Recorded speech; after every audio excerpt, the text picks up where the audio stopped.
Hello, hello. So the time is 11:34. Oh my God, I'm so late. I'm so sorry. If anybody was waiting today, just dying to talk career stuff on my online edition of the Career Club on Thursdays. This is Thursday Career Club number 2. We did one last week. Last week I spoke about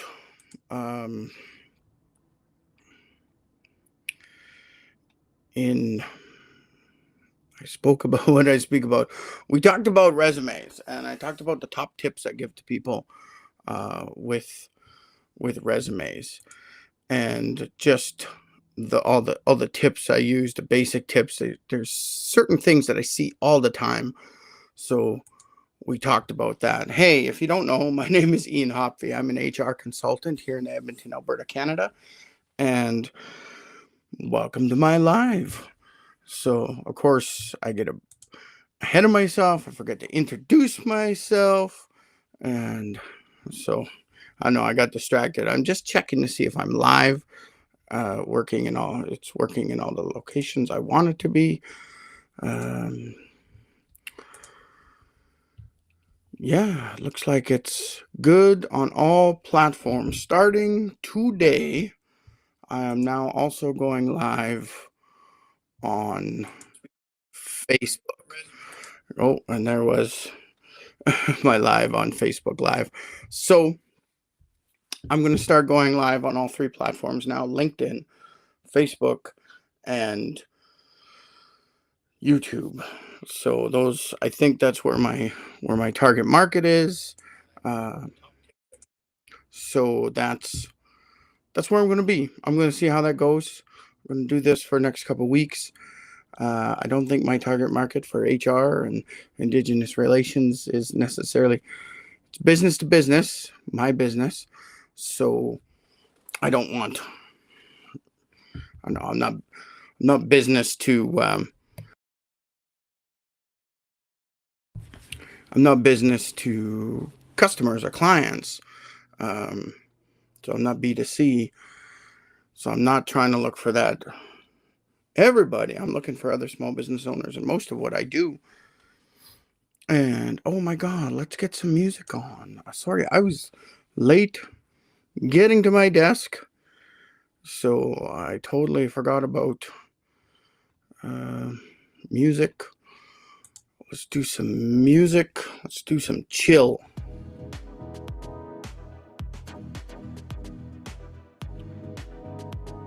It's chill, all right. We're okay with chill. All right. As always, just waiting a few minutes to see if anyone wants to show up. Ask your questions in the comments. The show is always better, should be better, if I got questions to answer live. And I'm always looking for people who want to join me live. I use a program called Restream.io for my streaming. It is very easy, very simple. So I think if you want to come live with me, I'm happy to have guests. I think that would be fantastic. I gotta move this a little bit over because I'm looking down at the picture every now and again at my image of me, and that's when you see me looking down or to the left. So I move the camera a little more to the middle. I mean, the screen, the projection of me. So hopefully I don't look like I'm staring off into nothing most of the day. I always feel like my glasses are crooked. Anyway, I'm always looking for guests. You want to come in? You want to come in once a week? You want to come in on every show? I could always use some extra people, and maybe at the same time we could be streaming to your social media to start getting some content for you. So I'm not sure how that works. If we both have Restream, maybe it works out just perfect. But let's see. Today is Career Club. I'm just wondering if I got anything that I want to share with Career Club. I have no idea. If you're looking to make money online and you're desperate, I know with Career Club, you're looking for a job, you're looking for work, maybe you need some money, join Whatnot. Join Whatnot right here. Scan this QR code, join the Whatnot, and spend the rest of the day looking for stuff around your house that you might be able to sell. Maybe this is the time to get your old memorabilia going. I wonder if that link even works. I'm going to test that link because I don't trust anything.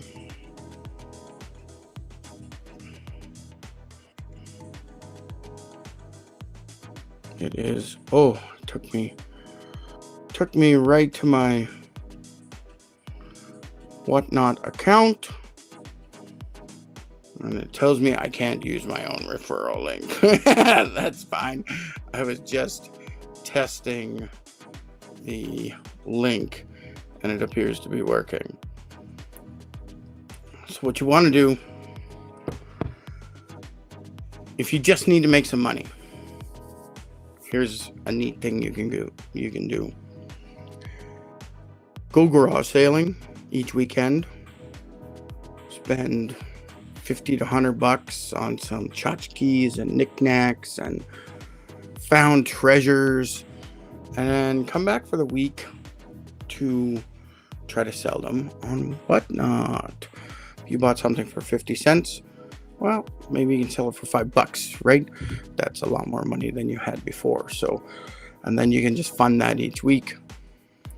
Other man's junk is one man's treasures. I guess one person's junk is one person's treasure, another person's treasure. So, but I would definitely join Whatnot. And I've got some old memorabilia, some old cards I have. I'm thinking about selling some of that on the weekends, kind of as a declutter. I have no use for some of this stuff. It's just sitting around. So I would certainly say check out Whatnot. It is a cross between online garage sale and social. It's like the old, I don't even know if it's still on the air, the old home shopping network online on TV, right? And they're talking about a product and they're trying to sell it to you, and it's showing 3,800 people have bought this product just now, like that's what you're doing on Whatnot. You start up, you make sure you get all your products all set up, and then you go on and you say, hey, here's this thing, $30, man, and I'll ship it to you. And that's what you're doing. I think it's a great place for people to get used to being online, doing videos, things like that, especially if you're looking to try to find a gig while you're still working, or while you're searching for work, or while you're trying to get the next promotion, right? If you need that extra money, I haven't seen anything that gives you almost instant money. If you're trying to sell something online and you're using paid ads, you have to spend a lot of time and money to find the right ad that's actually going to work properly. So you don't want to, unless you already have money, don't use paid ads to start with. The other way to do it is what I'm doing right now. I'm posting 3 times a day for 30 days for 3 months. And I'm trying to hit LinkedIn and YouTube, but now maybe I will try to do Facebook also, because I have a business page on Facebook. That's where I'm streaming through this, and I have my YouTube page, which is a business page, but it is just me, and my LinkedIn page. I do have a business LinkedIn page, but I'm streaming through my personal account because I've got more followers, more connections there.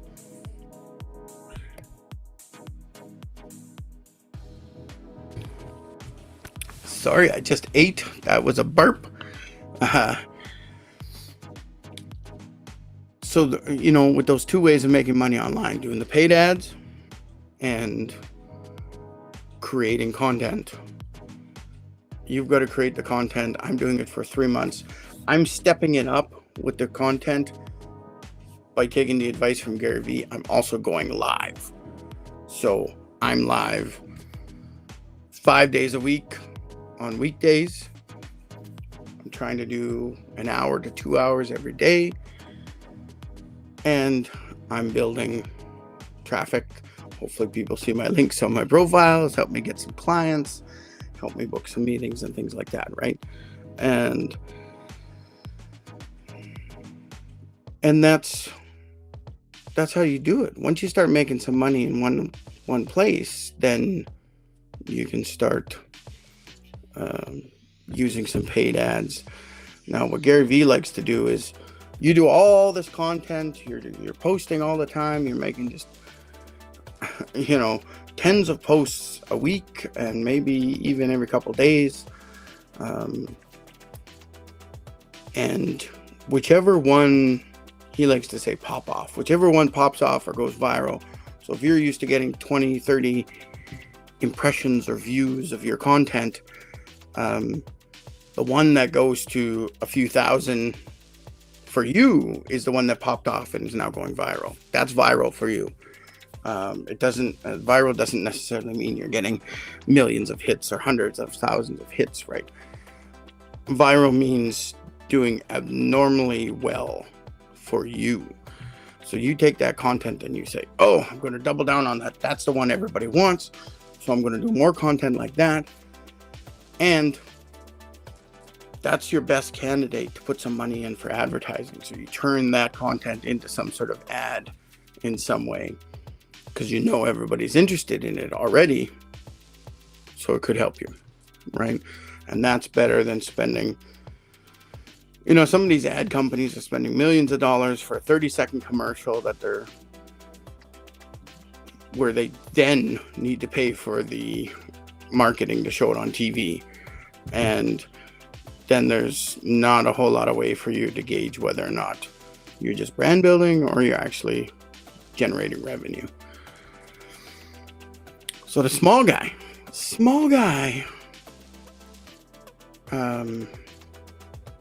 you looking for a job today, this week, looking to advance your career, whatnot. We've all got junk. We might have treasures. So that might be worth it. That might be time to declutter and get some stuff sold. And it's a great way to flip. And I've mentioned, if you mentioned the last time we talked, I think it was yesterday, if you own a physical location, some sort of business, a store, clothing store, shoe store, jewelry store, what else? It could be a bookstore or any sort of retail where you're selling stuff. Maybe not so good for convenience store, because I don't know if you want to be selling chocolate bars online, but maybe you could bring in specialty items that you could sell on whatnot, that you could sell online. Be creative. What do you think that might be? Game stores. Oh my God, game stores. You need to get on whatnot. If you got a game store, failing game store, then you need to spend half your day, your whole shift on whatnot, walking around your store trying to sell your stuff.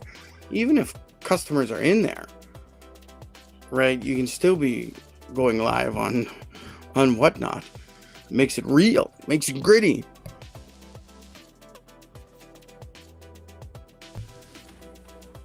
So, sorry, I can see out my neighbor's yard and out to our back alley. So when I see stuff out there, I get nosy, And you gotta have a look. This lady, she's walking,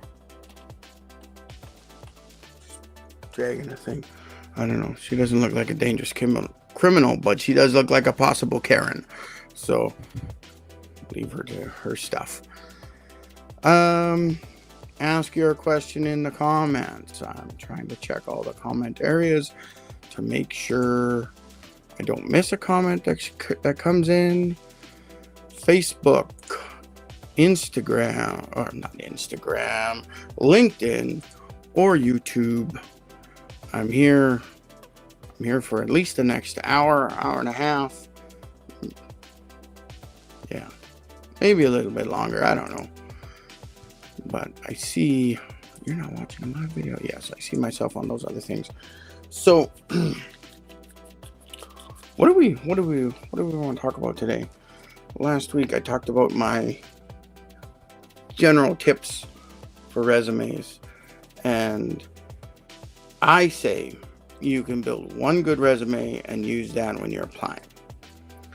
If you're thinking of applying for different types of jobs, so I can only think about me. If I'm going for an HR advisor or an HR manager job, well, they might be different too. If I'm going for an HR advisor job, I'll be talking more about my skills and dealing with clients. If I'm going for an HR manager job, I'm going to add in all my leadership skills and team building skills and things like that. So yes, I absolutely should be splitting up my resume into these two different areas. Now, I also have a lot of years experience in volunteering in nonprofit boards. I've been president. I'm currently the president of one organization, two organizations, and I'm on the board of another organization. And historically, I've also been the chairperson of organizations. I was the chairperson of our local library board for 7 years. And that was an amazing time. I was young, and we went from 0 libraries in our community to three libraries in 3 communities. So we created a main library and then these 2 smaller satellite libraries. And it's just been growing from there. And that was all volunteer. We were volunteering. We were even volunteering to run the library when we first opened it up. And we went about 6 months before the local municipality said, okay, we'll pay for a librarian for you. So that was a lot of work. We were taking our turns to work the library. Actually, I enjoyed it. I enjoy being in the library, and I enjoy helping people find books. I enjoy talking about books. I mean, it would have been nice if I was making money doing that, right? Then I would really enjoy my time. I'd really enjoy working in a library setting. But I got all this experience, this leadership board experience. So what I should be doing is making a third resume that is highlighting this leadership board experience, running meetings, creating agendas, proposal writing, like all these things, reporting to the government when you're a library, incorporated under the Libraries Act in Alberta. You have to do a yearly report to the Alberta Libraries Department. I can't remember the name of the department, but you have to do these yearly reports so that you can get your operating budget. And you get this operating budget from the province. It's interesting. Libraries in Alberta are a provincial act. The Alberta government once upon a time said, let's create libraries in every community. So we'll create a Libraries Act. And then the local municipality has the power to appoint the library board. So they can have 2 members of the local town council, city council, municipal government on the library board, but they need to appoint other people up to, I can't remember, it was like 8 or 10 board members or something, and it's usually community members. But anyway, so I actually know a lot about libraries. So maybe I should look for a library job. But LinkedIn user says, that's a very cool gig. I have been in the back end of a library only once, and it's quite remarkable what goes into the process. Oh, it is so nice. It is so calming. When we first started the library, we got donations, just tons of donations from other libraries. We immediately joined the Peace Library system in Northern Alberta, Northwestern Alberta. That's where the Peace Library system is. And all these other libraries gave us donations. It was their old books and copies and things like that. But we had to do this massive sort. We had like hundreds of books that we were just trying to sort out. And we had to buy all the shelves and catalog everything, to do a decimal system and put the stickers on everything and make sure everything's in the computer system. Oh, that was time consuming. And in our back office in our library was just supplies. It looked like a craft shop because we had all the stickers and we had all the things we needed to do bookbinding and things like that. Occasionally we'd have to repair a book or something like that. We had high-speed internet. This is a small town, so we had this small server room where the Alberta, what was that? The Alberta something net, I don't know, but the Alberta government paid to get us high-speed internet into our library. So there was this little dark server room and just piles of book everywhere that had to get sorted. And being able to, like, library is like a class. We did a lot of crafts and creating stuff for the walls and the children's section, and all that stuff was fun. It was all fun. And I think, I mean, now that I'm in Edmonton, it's a little harder to be a part of something like that because, Edmonton Public Library is a large organization with many different libraries across the city that they manage. So it's a whole different ballgame for a big library. But if you're in a small community, you could easily get appointed to the library board and help with the library. It's really neat. Thank you, LinkedIn user. It just says LinkedIn user, so I don't know the comments. Comments came in, so that's great. But that comment's not showing up on the LinkedIn page. Maybe I'm gonna refresh my LinkedIn Live page. Maybe it'll show up. And it did. Austin is his name. That's a very cool gig, says Austin. Thank you, Austin. But yeah, so I guess I gotta refresh every now and again to see the comments that show up. And that's fine. That's fine. I'm learning. So anyway, I spent a lot of time doing that in my career, volunteering. So I got 7, 8, 9, almost 20 years worth of volunteering in community organizations. And here in Edmonton, we have the Community League system, which is quite unique to Edmonton. Other cities are starting to adopt it, but it was kind of done here first. Each neighborhood has a community league, and you can go get yourself, join up, volunteer, whether you're just volunteering at an event or volunteering to be on a board. I think volunteering to be on a board is an interesting way to get this experience, this leadership experience that you might not get from another job, right? So definitely get out there and volunteer and find out what your local community league is. Go join the board, go attend the meetings. The meetings are public. You should be allowed to just go watch the meeting. You don't have to join up right away. But be warned, when you show up at a community league meeting like that, you will get nudged into, hey, hey, Austin, we're going to talk about Austin. Why don't you run this committee? Or why don't you go ahead and take over as treasurer or whatever, right? Like, but if you're an accountant and you're looking for additional accounting experience, become a treasurer at the community league, right?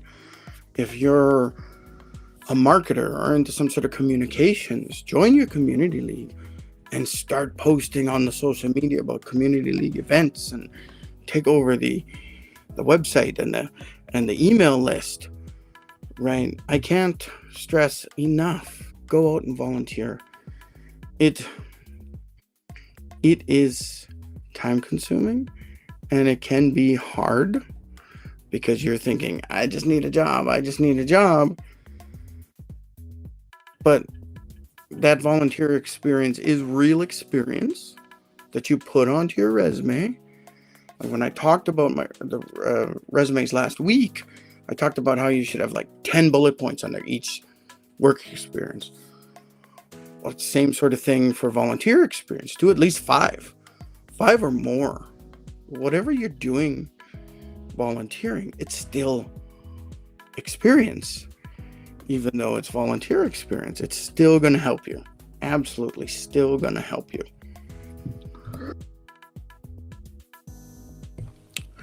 So certainly get a few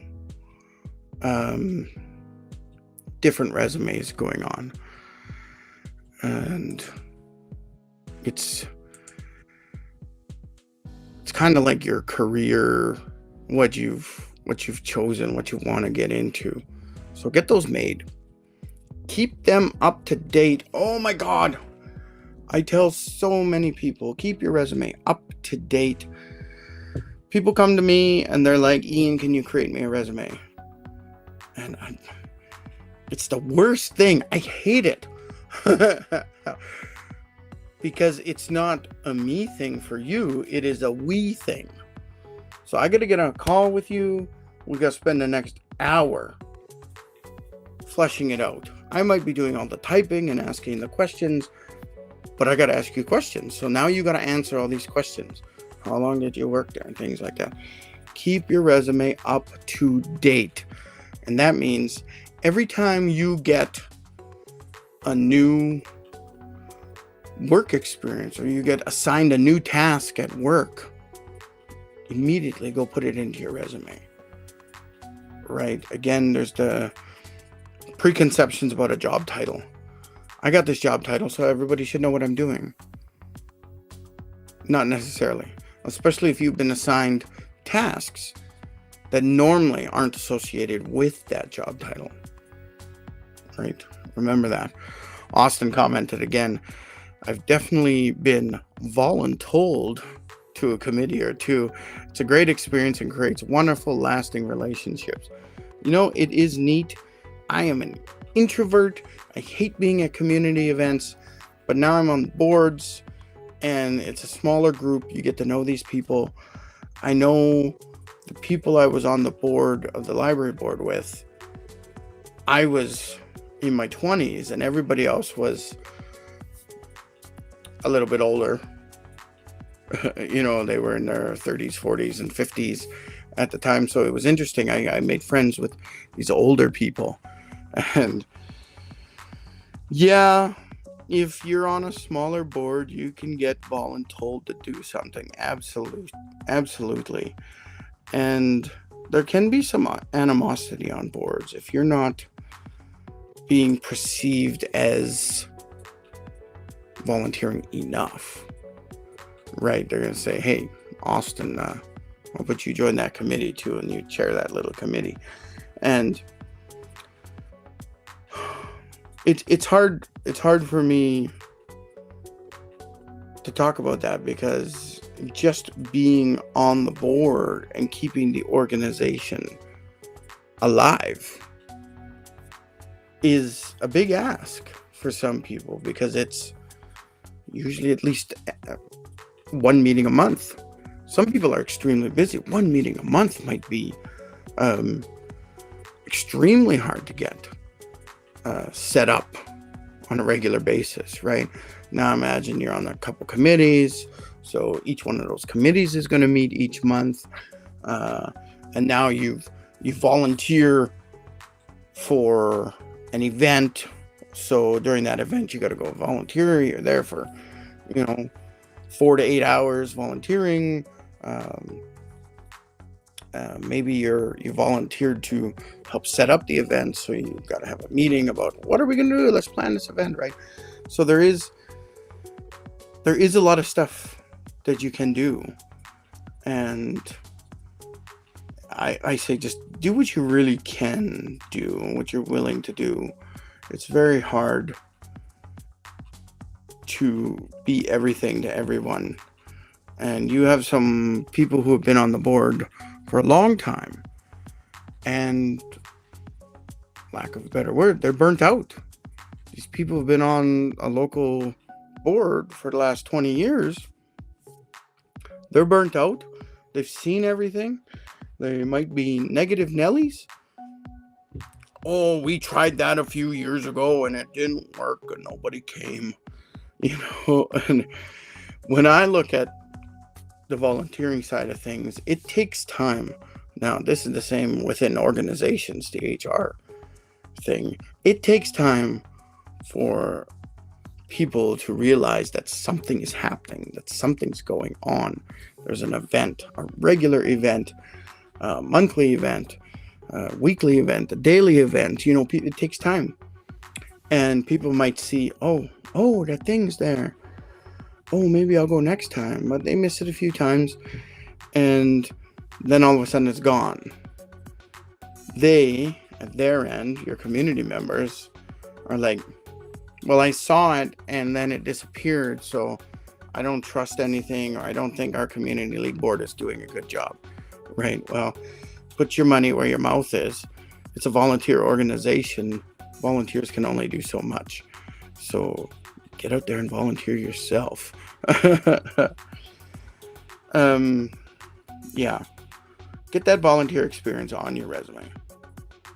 And when you're applying for a job, this might be something a little bit more golden. If you are manually writing your own cover letters, you want to find the job. Let's see. Let's look up Indeed. Okay. Let's look at. I'm just going into Indeed here. What I'm gonna do, I'll just share my screen. Let's see if I can make this work. I'm gonna share this screen. I'm gonna go over here. Oh my God. I'm gonna move it like this. And I'm gonna go into Indeed here. I hope everybody can see it. That's why I prefer to. Let's open it up in a new window. Now, it's still sharing this. Let's unshare this. Now, let's share the new window over here. Okay. I'm going to get this live stuff eventually. So, oh my God. What just happened?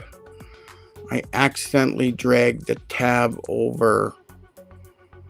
This is so humiliating. Oh my God. So I was a computer tech in my first career. So I do get along with technology, or I did get along with technology once upon a time. My wife will vehemently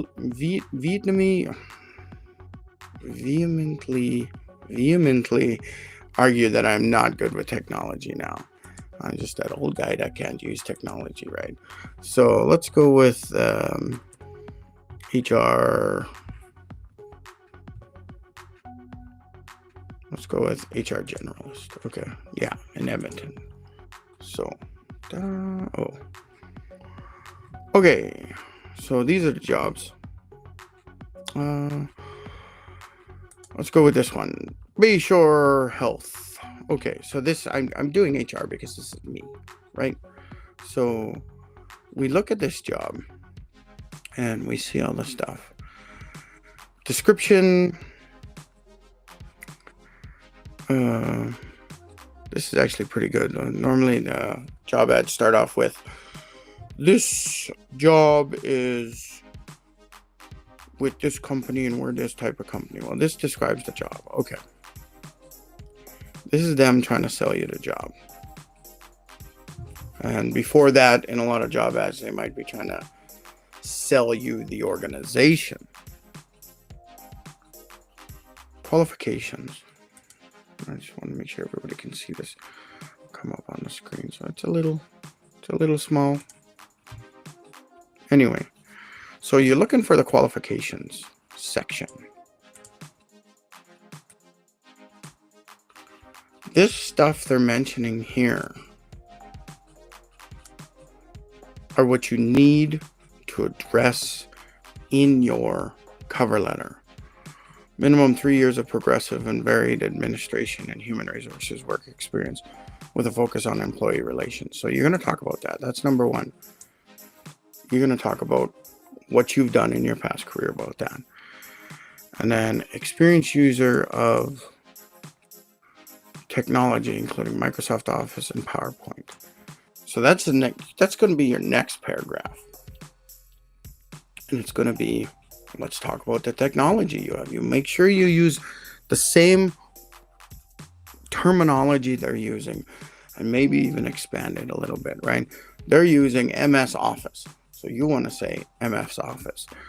They use the word PowerPoint. You want to use the word PowerPoint. And you talk about your experience using these programs.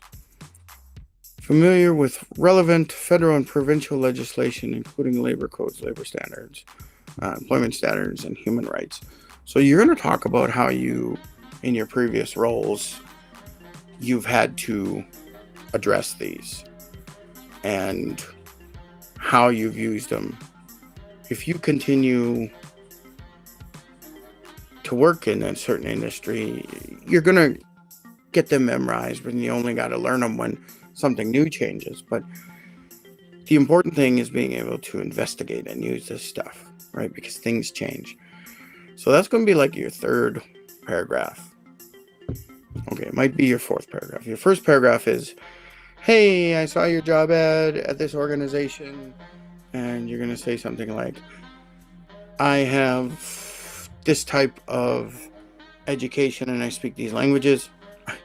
Then your next paragraph is going to be talking about your 3 years progressive and varied administration skills or whatever, right? Then that's going to be your second paragraph. Your third paragraph is going to be the experience in the programs. And your fourth paragraph is going to be talking about your experience with these legislations. And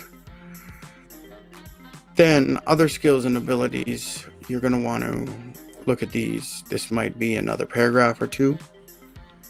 And now this stuff,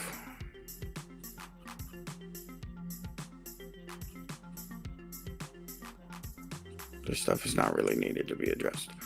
But let's look at a different position. Now this is so typical of an organization to not post the wages or the salary for this position. And they would save so much time if they would just announce what their salary should be. So HR generalist, they are not asking for a degree here anywhere that I can see. I'm on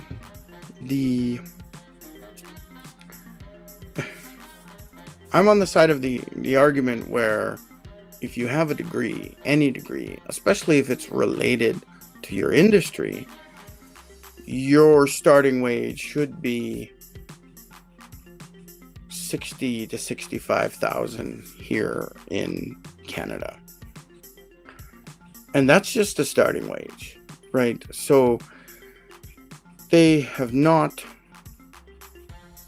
asked for a degree. You might want to look, this is a kind of a bad example. You might want to look if they've mentioned a degree anywhere in here. It's interesting that it's an HR generalist role and it's not asking for a degree. It kind of almost feels like this is an HR assistant role. I think they've mislabeled their job. It mentions the word administrative. Right, you are to assist. This is like HR assistant, HR recruitment assistant type role. This is disguised. This is kind of devious. They're saying HR generalist, but it's reading more like an HR assistant role. And they're not asking for a degree. So they're trying to entice you with the title HR generalist when you're actually an HR assistant. So an HR generalist normally is an HR advisor that is not specialized. So you'd be the only HR advisor within an organization. So you're doing everything. You're doing recruiting, you're talking about benefits, you're doing the onboarding, you're working with management to solve employee issues, right? You're doing everything. That's what the generalist is for. This Bayshore Healthcare, I'm sorry, you're being a little devious with your job title. I think this is an HR assistant job. And because you're not asking for a degree, you are probably in the range of $50,000 a year if you apply for this position. Canadian, right? Canadian. So this is a trick. This will attract HR assistants and give them that HR generalist title, but you're probably not going to get the money. You're not going to get the money of an HR generalist. So let's look at DF Boiler Tube Industries, Human Resources Generalist. Now they've got pay here, $40 to $44 an hour. So 40 times 2,080 hours a year comes to $83,200 a year. This seems like a good job. So far, HR generalist, it's got the same title as the other one, but it's probably paying double what the other job is doing, because the other job could top out at $50,000, right? So this is good.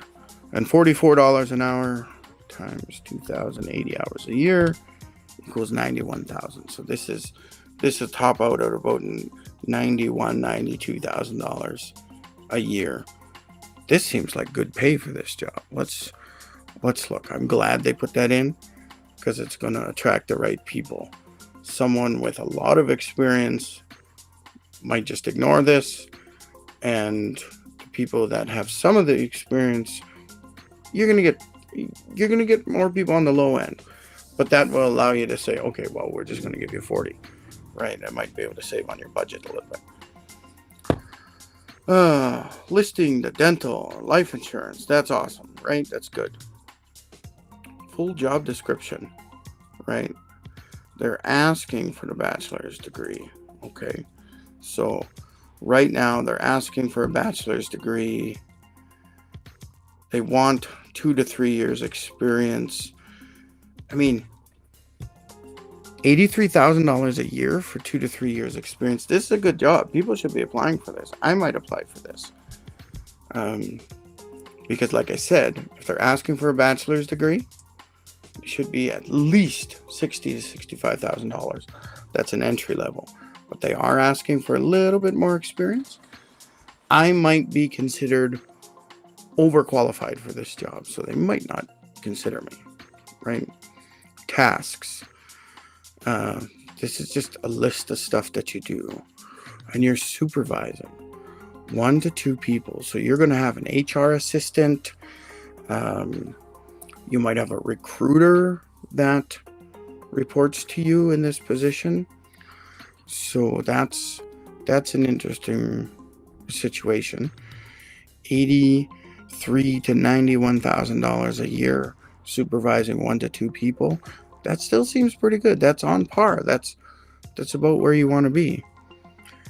And talks about your computer skills. Let's see. Area specialized, personal suitability. I don't know. I would almost completely ignore all this stuff. Like, this sort of stuff should be inferred from your resume. Client focus. Okay, we look at client focus. In your resume, you say, during this role, I had to be very client focused in order to make sure I got XYZ done, right? You would put something like that. These are the keywords. This is just the keywords. Make sure that you've probably got these keywords somewhere in your resume or your cover letter, right? But attach it to something. I hate the ability to multitask, because it's proven that if you concentrate on more than one thing, you do both things 30% worse or slower.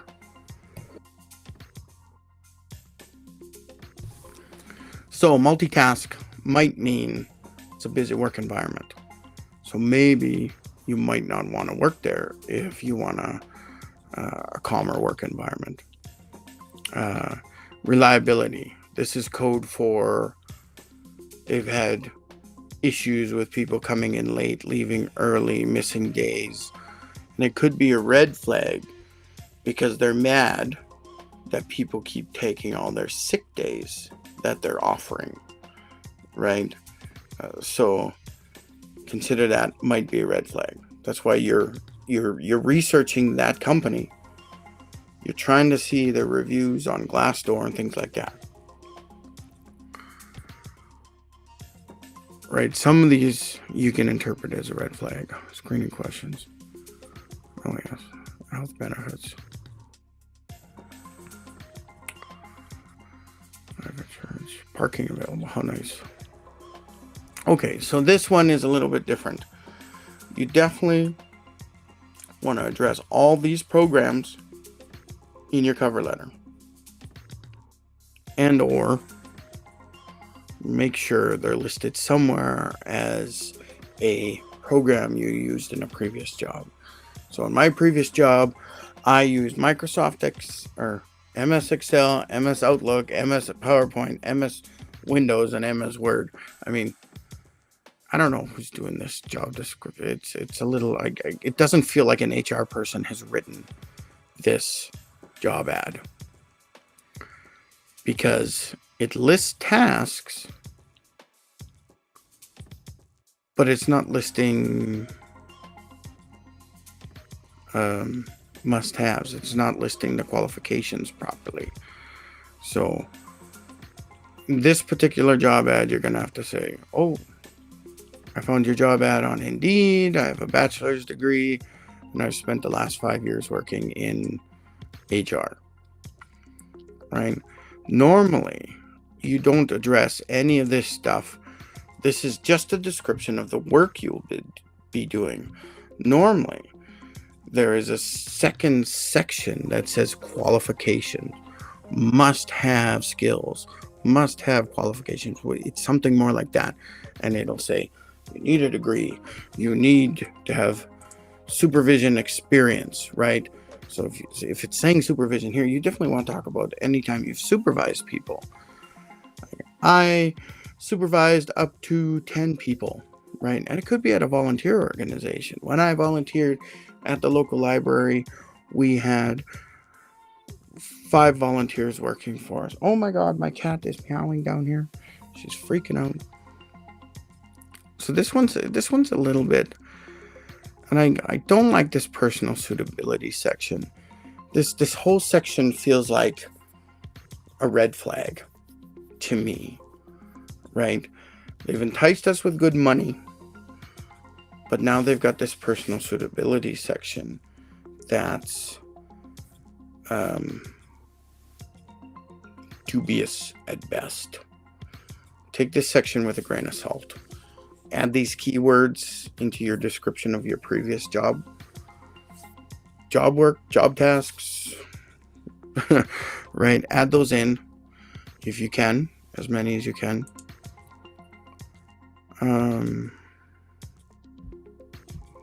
Like these are pretty basic questions. Are you legally able to work in Canada? That's because this organization is not willing to sponsor an out-of-country employee. And it's kind of a big deal, actually, to do that if you're talking about the temporary foreign worker situation or something like that. It's an additional process for the organization to start doing that. So they're just like, look, we don't have time to do this. So, but it's pretty standard for most organizations to ask this question. Do you have previous experience in this field or employment? So this question seems completely arbitrary, because you're talking about this in your resume. Hey, I got 3 years of experience in this industry, right? They're using this question as a simple screening thing, right? And they're looking for the person with the absolute most experience with this question. So they're looking for the 20-year experienced person, but only paying them $91,000. $91,000 at the high end is too low for an HR advisor with 20 years experience.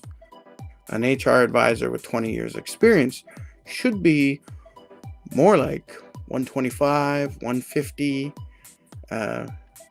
That's a lot of experience. So it's almost an insult to be asking this question.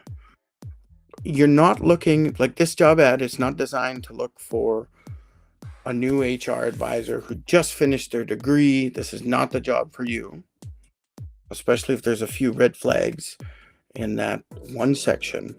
That's not the job for a new employee. This really is a mid-career person, someone who's had a couple extra HR jobs. If you're looking at, someone with 5 to 10 years, this might be the job for you. And you might get it because they are looking for more experience. They're just trying to sell you. This is selling to you, right? Parking available, that's always nice. That's code for they operate in an industrial area, and you'll need to drive to work, right? There probably isn't a good bus route to get to this place. I haven't even looked at it on a map or anything like that. We can quickly take the postal code, go to maps. So there they are, Boiler Tube Industries. Let's zoom out.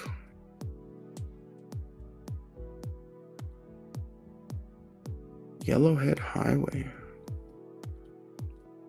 Okay, so this is Mayfield Road,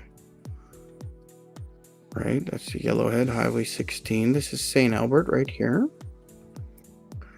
and Terralosa, West Edmonton Mall.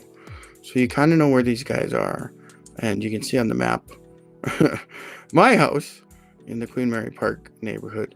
So actually, this is a pretty simple commute for me. So this might be a good job, but I'm aware that I've got some possible red flags. I know this. So we look at this other stuff. So there'll be parking in front. I don't know. There might be some parking in the back. Right. Okay. There's 3.7 out of 5 stars.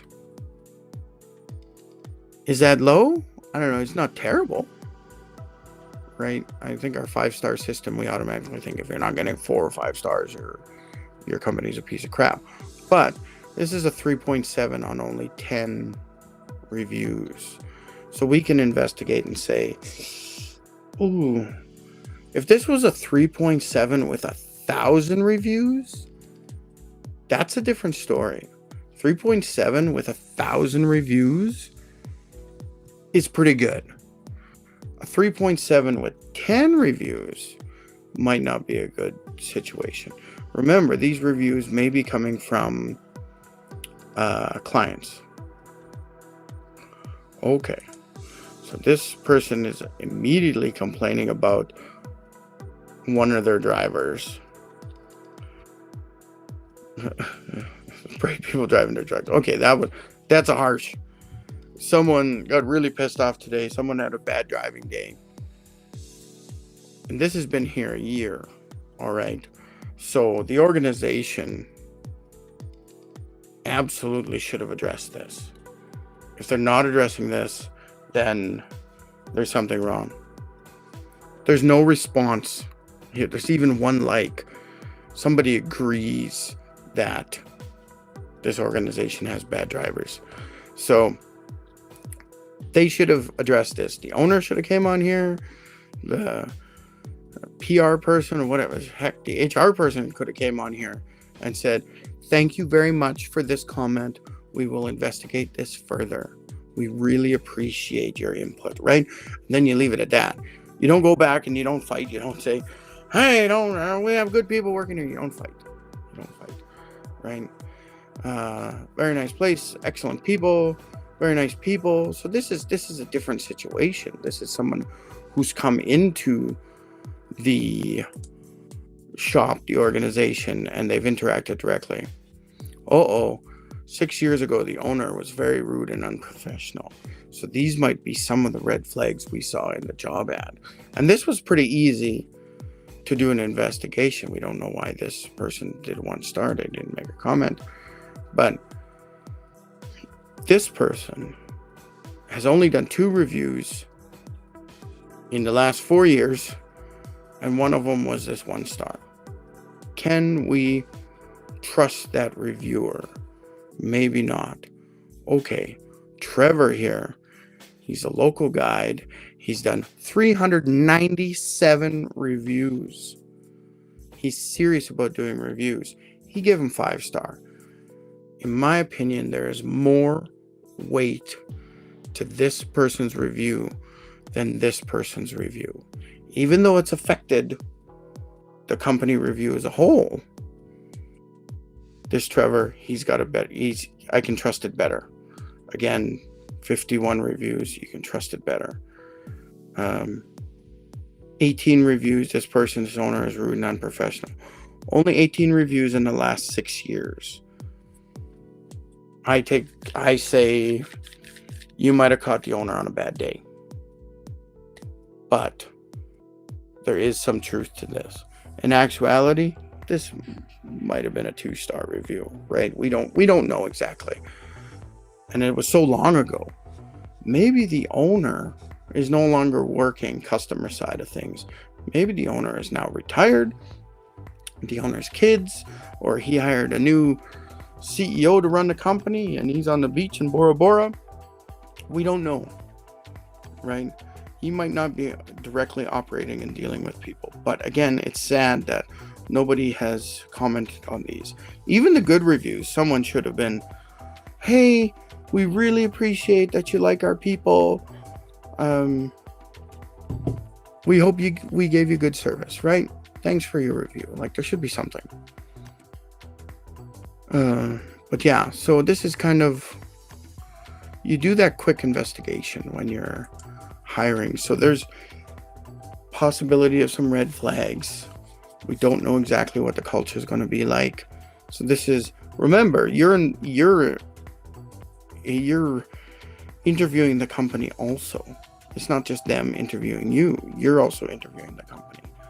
So when I look at this job, and I think this might be a promising job.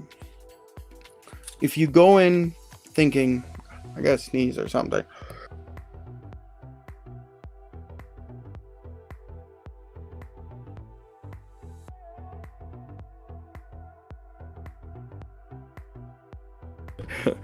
Sorry, that was a big sneeze.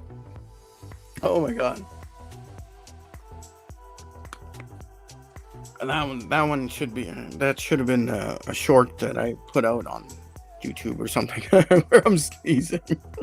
When you look at this job, they're trying to pay well. They really want to attract somebody good, but it does indicate that there's some red flags. So someone who's really into HR and a really good HR advisor might be thinking, there'll be a bit of a challenge here, so this might actually be a good job to be in, because you get that opportunity to try to improve the work culture as the HR person. So yeah, so I don't know, I should keep that open. I might apply for that job.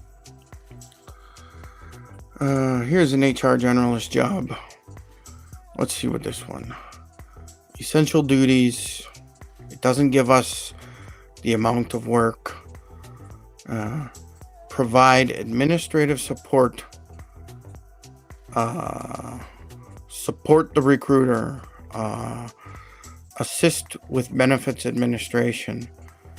Support the compensation and benefits manager. This is another HR assistant job that they're calling HR generalist.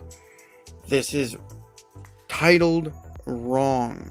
This is not what this job is. It is not an HR generalist. Why did we come across two of these now?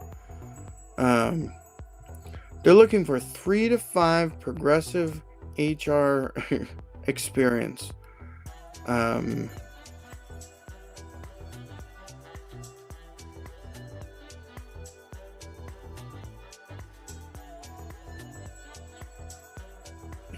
The stuff they're listing, there is a couple things in there that you might call HR work.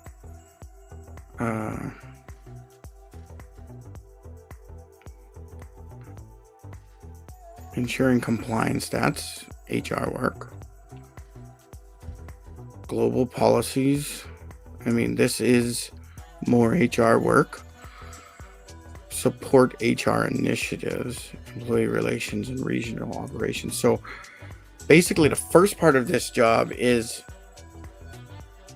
HR assistant. The very few at the end is HR related.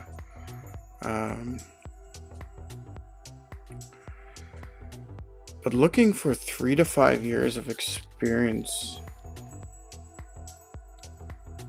like, they're asking for the post-secondary degree, CPHR designation preferred. I am a CPHR candidate. I just have to fill out my forms to get my full CPHR to prove my experience.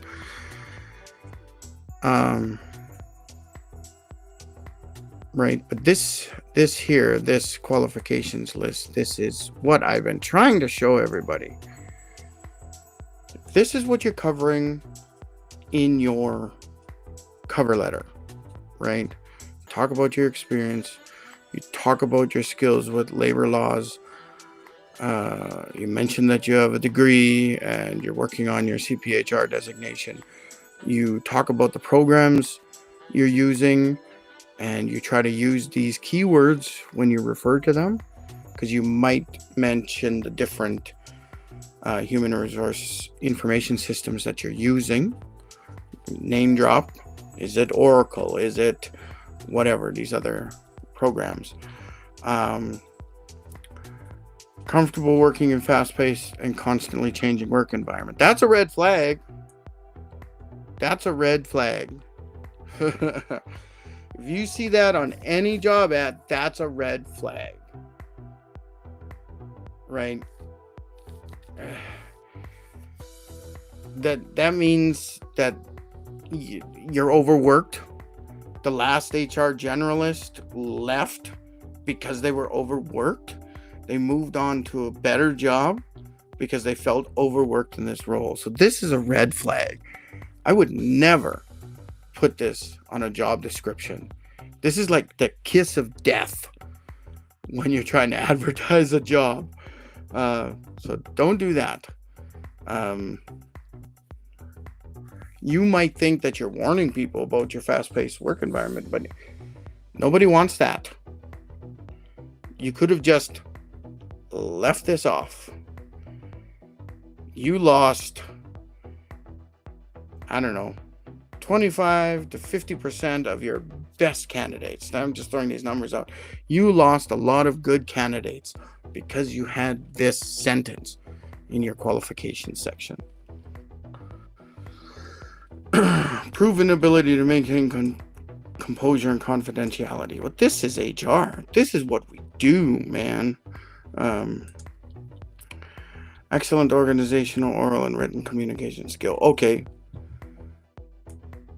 You read my resume. You read my cover letter. You do first interview with me, an online interview, Zoom call. You will learn all this. I don't know how I'm supposed to prove it to you otherwise, because it is lame for you to say, I'm organized and I have good oral and written communication skills on your resume. That is a lame way to say that, right? Just listing it as a skill is lame. You've got to integrate this into a broader sentence, a broader experience, right? Oral and written communication skills. At my previous job, I had to write daily letters and spent a lot of time on the phone with our internal clients. That's good oral and written communication skills, because that was part of your job to do that. So anyway, that I don't really like that one.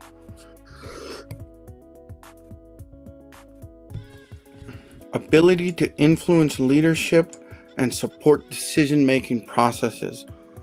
Whoo! That sounds like a tough gig. That sounds tough. I could probably do that.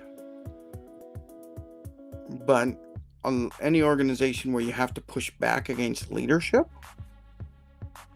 and show that you can take leadership's BS, that's exactly what this is. Ability to influence leadership. Now they're going to talk about, it's just how you bring the facts on how this one thing should be done or how you should do something. Bring the evidence. I mean, do that. But it's code for we have a bunch of leaders that don't listen to their employees. Again, it's a it's almost a red flag here. But I would take it as the ability to bring the right arguments to leadership. And that means bringing your evidence, bringing your experience in HR to this role. Comfortably working independently while collaborating across borders. Okay, so this means nobody's really going to be monitoring you, so it may be very hard for you to get a raise. Anyway. But again, this one is like it's almost not an HR role because it's very administrative heavy. And I think they're right on the border of calling it an HR generalist. This could be senior HR administrator or something like that, right? Like or it could be HR coordinator even. Like the generalist usually is code for I am a full-time HR advisor. I just do lots of different HR tasks. I have a lot of HR responsibilities because I'm not just dealing with one type of thing within the HR field. Anyway, we did manage to see this list of qualifications, but this is really what you're looking for when you see a job ad, and you absolutely have to make sure that you've addressed everything on this list in some way on your resume, because you might just put MS Office and HRIS systems into your resume because you used them before, right? So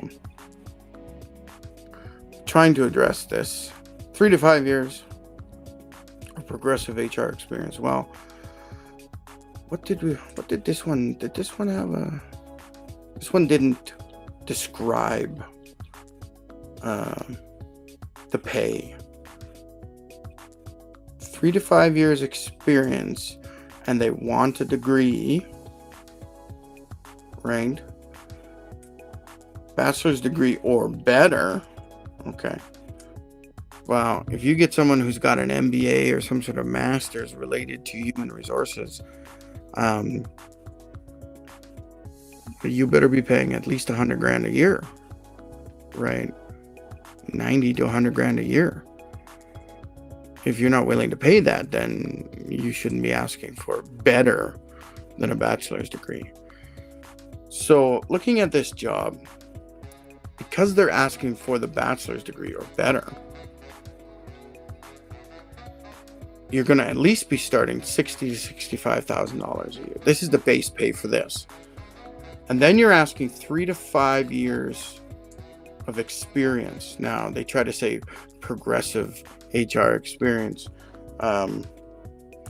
That's code for we think you were a secretary for the first 3 years and we're still trying to treat you like an entry-level employee, right?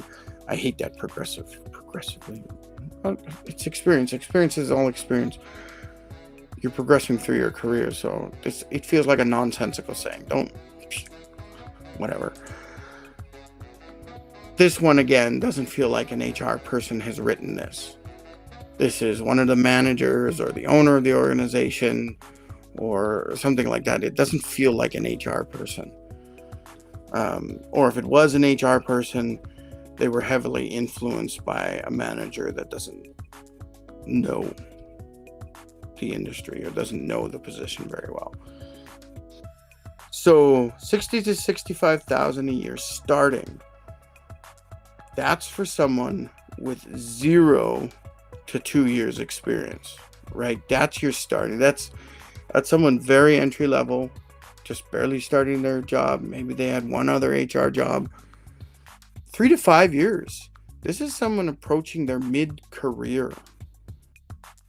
So where do you want to be as an HR professional in your mid-career? That other job that was $80,000 to $90,000 a year.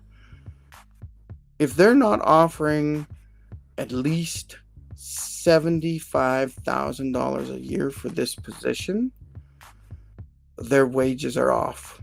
They don't understand anyone's worth. But I really think this should be a lot more, because they're asking for that degree and they're asking for this many years of experience.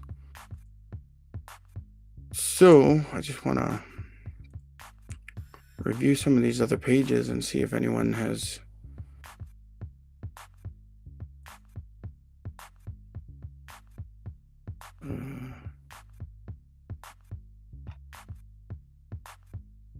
why is it some other live? Oh my god, I don't know.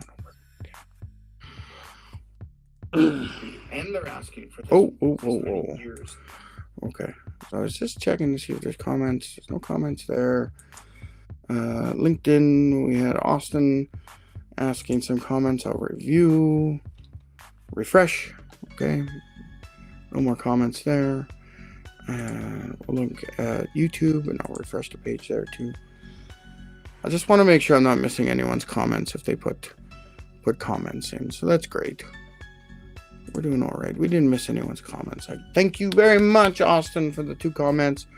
You gave us some time to chat about certain things. Yeah, so when you're searching for a job, you're looking for this qualifications section, and that's what you want to make sure you've covered in your resume, using the keywords, the techno babble that is normal for your industry or your career. Make sure you use those, because that's important, because that's running through the automatic system. If you don't have those in your resume, then you don't even, a human doesn't even look at your resume. So let's stop screening right now. And I need to run to the little boy's room. I'm sorry. So I'm going to be right back. And I'm going to mute myself.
I'm back.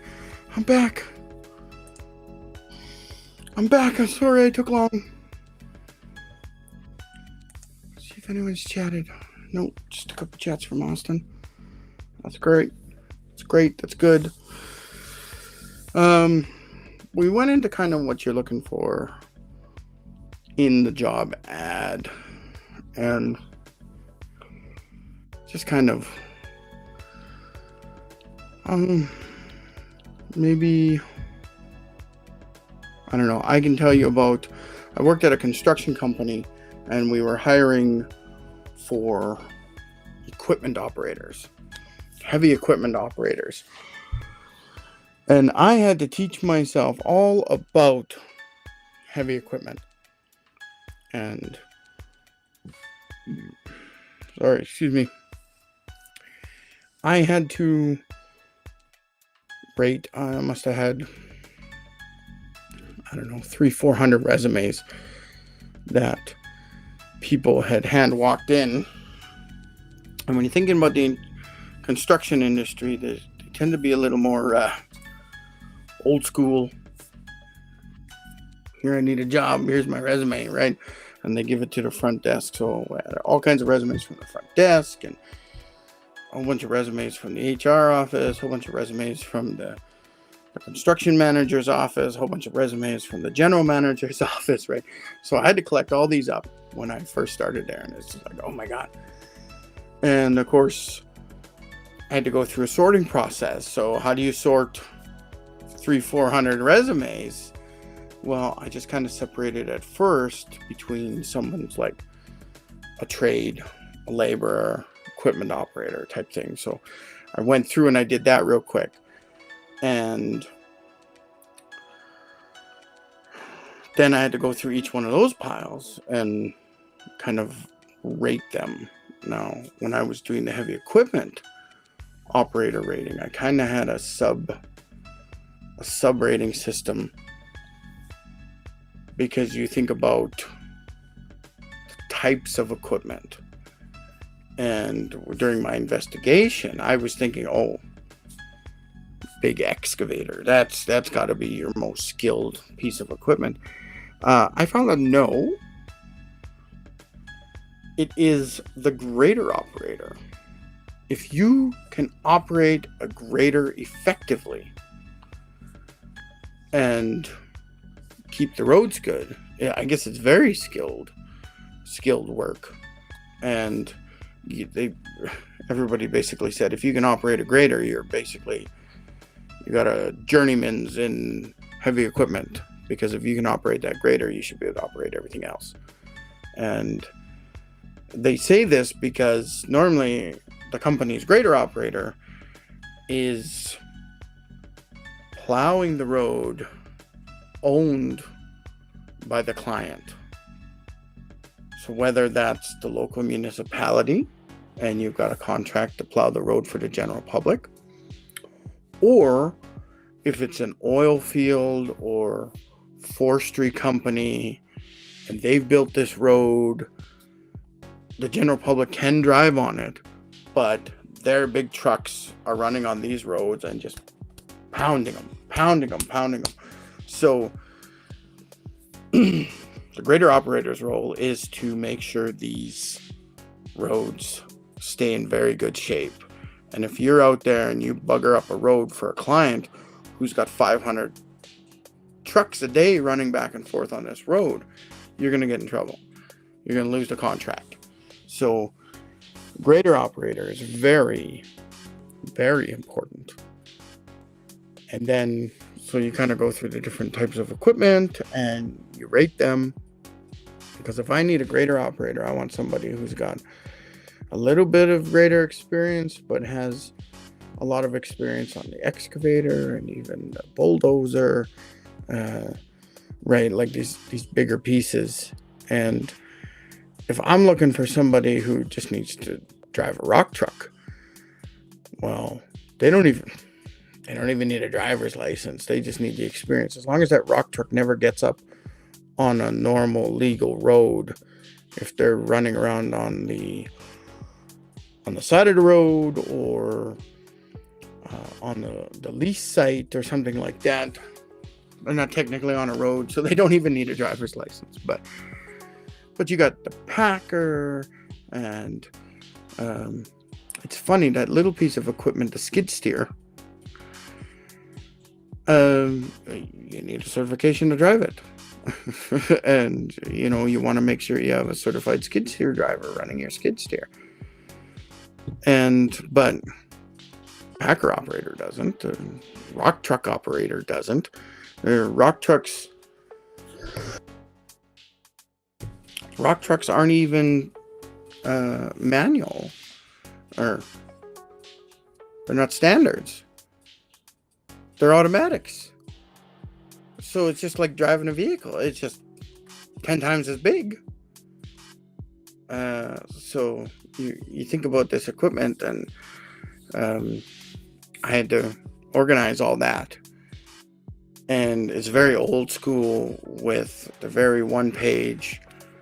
I spent 10 years working at this company running these 3 pieces of equipment. I spent the last 20 years at this company running these 3 pieces of equipment. And now I'm applying for a role with you to run this other equipment. And it's very, very simple resume when you're a heavy equipment operator. And I think there's room to go above and beyond, because you can talk about doing the maintenance on the machines, the daily maintenance, and maybe talking about some of the projects you did. Like, we built this road. While we were doing this, we were building oil leases and building the berms, and we were just cutting down trees and creating a cut line for the new power line, right? You need to describe the projects that you worked on, and I think that kind of gives you a leg up on just, I ran dozer. Well, you ran dozer and you did some pretty neat earthworks, right? We were building sewage ponds for the local municipality. Well, you had to dig a hole, you had to build the big berms, you had to make sure it was all level, right? That's a little different from, I worked at the dump and I was just pushing garbage into the burn pit, right? Like, it's a little bit more skilled. So you want to brag about that skilled work you were doing. But yeah, so I spent a lot of time looking at resumes and classifying the skill levels, so that when we needed somebody, I could just grab that pile of the people I know. Oh, these 50 resumes, I know they're good for bulldozer operators, right? Like, I could reliably say that these people could operate this equipment. So I spent a lot of time on the back end just trying to figure out what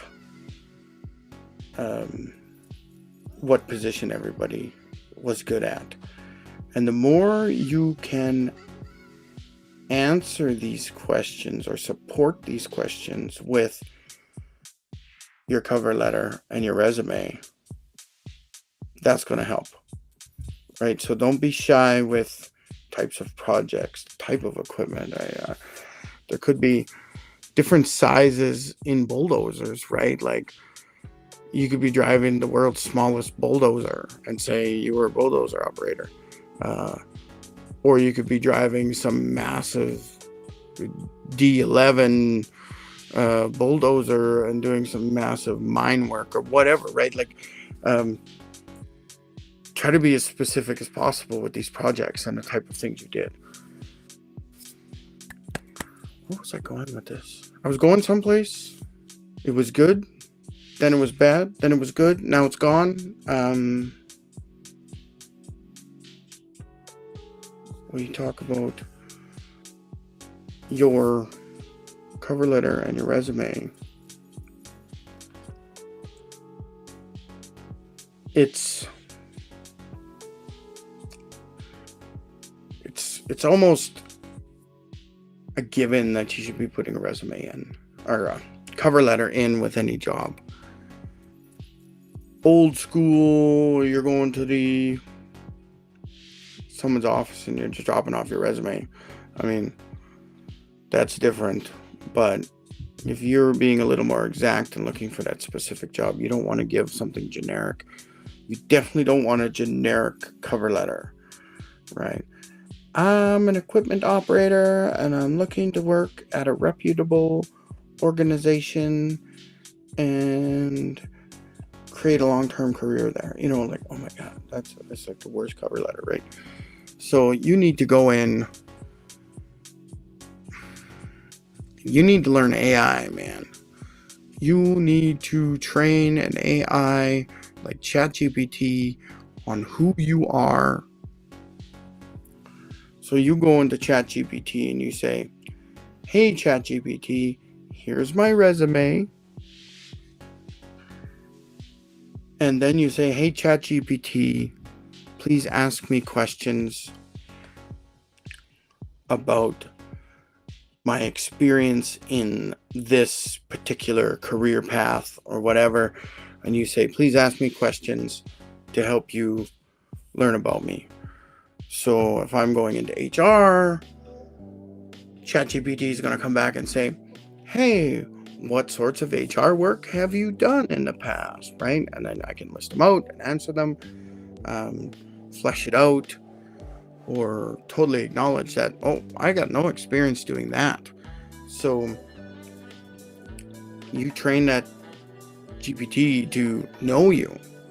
So now you take one of those job ads that we saw before, you highlight the whole thing, and you go into ChatGPT and say, please write me a cover letter for this job. And then it gives you a draft cover letter. Then you could say stuff like, it's too long, make it shorter. It's not long enough, make it longer. It's too advanced in its reading level. Can you please make it so that someone in grade 5 or grade 6 could understand this letter? Because that might reflect on you a little bit, right? If I'm, got a university degree, maybe a master's, I'm applying for some sort of research job or something a little more, a CEO job or whatever, my resume, my cover letter needs to be more elegant and more advanced. If you are a career heavy equipment operator, you shouldn't hand in a cover letter that is the quality of a university educated person, right? It doesn't fit your industry. You need to make sure that it fits your industry. And so you can say, please write it at a certain education level, I don't know, usually 5 or 6, and tell it to be shorter, and don't use this type of big word or whatever, right? Like, you can define it and refine it, and it'll spit out this better draft for you. Then you take this, copy and paste it into Word, and do the final tweaks to make sure it doesn't exactly sound like AI, right? This is the future.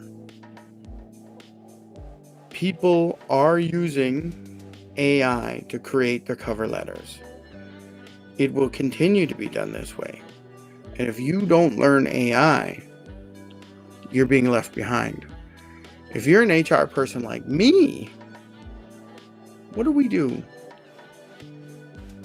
Is it really a big deal that someone used AI to help them apply for the job? If the AI made sure they used the proper keywords for the industry and things like that and got them an interview, is that really a bad thing?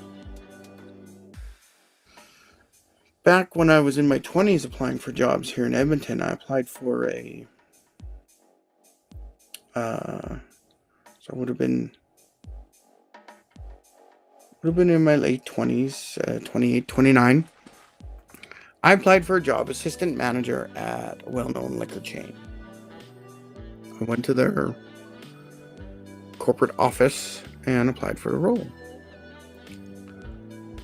And they asked me a question. They asked me if I wrote my own cover letter and resume. And I was like, yes. And I was a little weirded out. I'm like, why would they ask that? What's going on here? Right? And this is, what is this? 2006? Something like that. Right? So there's no real AI or anything like that.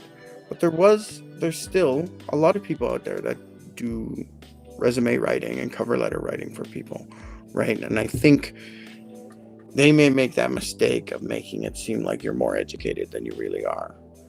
And they didn't think I wrote my own resume or cover letter. And I never got a second interview. In hindsight, 15 plus years later, I don't know,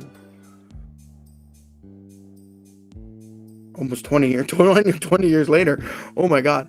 In hindsight, I think that group of people were racist. They saw my German last name on my resume and said, oh, good resume, let's bring them in. As soon as I showed up, I'm an Indigenous person, and I'm sitting in front of them, and I have this excellent resume and cover letter. And I think they automatically thought, there's no way this guy wrote this letter. There's just no way. So it was, this was in hindsight. And I'm just like, oh my God, this is terrible. So I guess I sounded too good to be an assistant manager for them. I mean, I was working in retail at the time. I was working at a video rental place, a movie rental place, a video store. And right, this is just as Netflix was starting to come out and kill video stores. And it was hard. I was just like, why didn't I get a second interview? Why wasn't I considered? So I think it's important for the tonality of your cover letters. Make sure you tone it down just a little bit, because when they come in, when you go in, they're already going to have a preconception of who you are. And I mean, if I have a really good sounding letter, should I not be Indigenous, right? Like they thought I was some German guy coming in. So whatever. So I'm going to take a drink.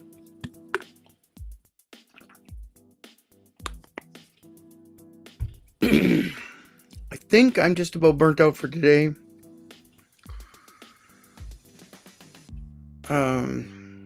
So get out there and get your ChatGPT trained up on you. And then anytime a job comes out, you can say, hey, can you write me a cover letter? And they'll be like, oh yeah, this resume is good for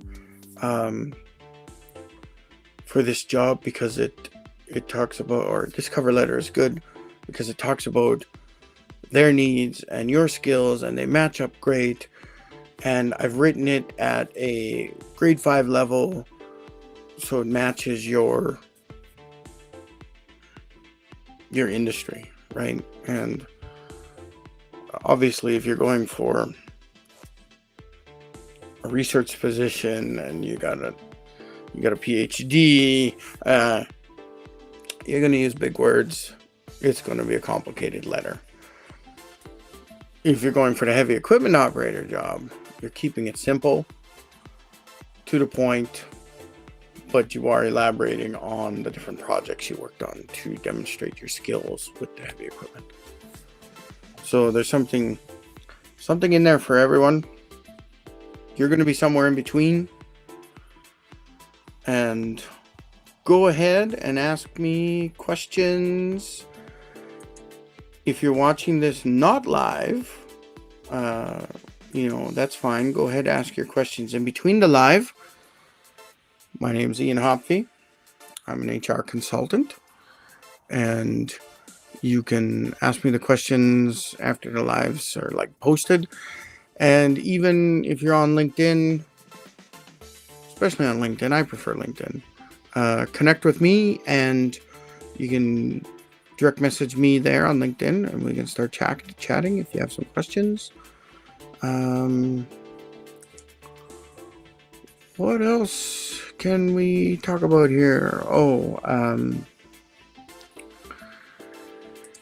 If you want to book a meeting with me for some reason, whether it's maybe some general HR support or Indigenous Relations or just networking, you can use this link and go to my calendar booking and choose the type of meeting you want to do, and we can have a quick 30-minute meeting. This is a free meeting with me. We'll find out if we're compatible to work together. And this is also if you're looking for support with your resumes and cover letters and stuff like that too. And like I say, if you're in Edmonton, every third Thursday of each month, you can come see me in person at the Queen Mary Park Community League Hall here in downtown Edmonton in the community of Queen Mary Park. And I will be there to answer questions and to talk with people, and we can have a big chat between multiple people, job searchers or whatnot. So if you want to book a meeting, go ahead, use this. If you liked what you heard today and you think I'm okay, an expert, go ahead and give me a 5-star review. If you learned anything new, I'll be here next week and we'll be talking about Career Club again. But certainly it always helps me in my business if you give me a 5-star review. And don't forget, if you're on that job search and you got no work right now, whatnot, find a bunch of stuff in your house, your hidden treasures, go sell it on Whatnot. You kind of go live just like this. You talk about your product or your service, or not your service, your product, the thing you're selling, and you can sell it on Whatnot. And you can kind of make a little more money, a little more instantly. That's not a lot of money. I mean, unless you got a Mickey Mantle baseball card that you're just dying to sell off. But that might go better at a big auction house or something like that. But maybe you have some Wayne Gretzky rookie cards that you want to unload. Maybe Whatnot might be the place for you. That's the quickest way I could think someone could make some money, because the other methods are you need money to pay for ads, or you have to do a lot of content making like I'm doing right now. But if you need money this weekend or today, get in there on Whatnot and start selling some stuff. And step 2 of that is start garage sailing. Spend a bunch of time on the weekends going to garage sales and spend, $50 to $100 on stuff that can be resold online. If you have a small business, a retail business, game store, shoe store, clothing store, a jewelry store, arts and crafts store, right? Just about anything where you're selling something, I would say get on Whatnot and start selling online. Your store becomes your studio. I had a great idea for an art store. You get some artists, maybe just one of your staff members who they set up an easel in the corner and they start painting and they talk about the different paints they have and the brush they're using and the different tools you can get with it, and you're selling those additional items without the customer coming to the store. I mean, this could be a game changer. You could go from a struggling business to a successful business because you're using the same resources, the same space, just to sell your stuff online. And I'm going to leave it there. Thank you very much for showing up today. Special shout out to Austin for his comments. I thank you very much. So tomorrow's live stream will be fun and games. It's Friday, fun and games. I'm going to talk about just about anything that's fun and game related. I'm a big Dungeons and Dragons fan, Magic the Gathering fan. We can talk movies. I love aliens. We can talk about anything, collectibles, cards, whatever you want to talk about. We'll leave it open, and so show up like Austin did today and ask a couple questions, and we'll just have fun. Tomorrow's Friday. We have fun. Of course, if you have a serious HR question and you ask it tomorrow, I will answer it. But yeah, let's go have some fun. Okay, everybody. Thank you for your time. I'll talk to you later. And I'm ending this stream.